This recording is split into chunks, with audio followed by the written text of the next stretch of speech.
All right, so the next muscle group we're going to be looking at is the Erector Spinae. So they have specific origins and insertions all the way up the spine, but we know they're these muscles that lie just lateral to the spinous processes, and they're pretty much glued to the vertebral bodies and the ribs all the way up and down the spine here. To isolate these muscle groups and do a muscle test, the easiest way in the prone position here would just be have the patient lift their head off the table a little bit, and right away you can see these, especially in the lumbar and thoracic region, start to contract.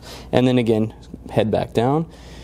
Nice and relaxed right now. I can keep my thumbs over them, lift your head up, and you can feel bilateral comparison in all these different segments here.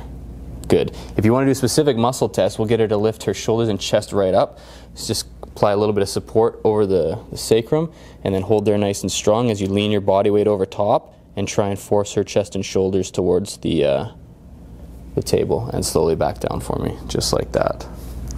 Good. Now for a seated variation, we'll have the patient sit up, face the camera with her legs off the edge of the table. And we'll get the patient to give herself a nice big hug here. This provides you a nice lever to control and move the body with.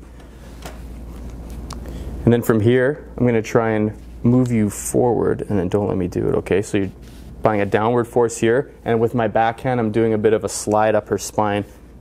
So hold there. And again, and again, and then we can do one down low, and again. Good. Let's spin her around so you guys can see exactly what I was doing. So again, we'll get the patient to give herself a big hug. You need to sit facing the opposite direction. Arm comes around, is basically like elbow, locks on top of her elbows, hand on top of shoulder. We're challenging these muscles all up and down her spine here. So I'm going to try and move her down and forward with this hand. And then with this back support hand, we're just kind of taking up the tissue slack in various areas. So I'll slide up here, hold there, and relax off. Come up again, hold, hold, and then one more. And she's not moving too far at all. Good contraction bilaterally all the way up and down the spine.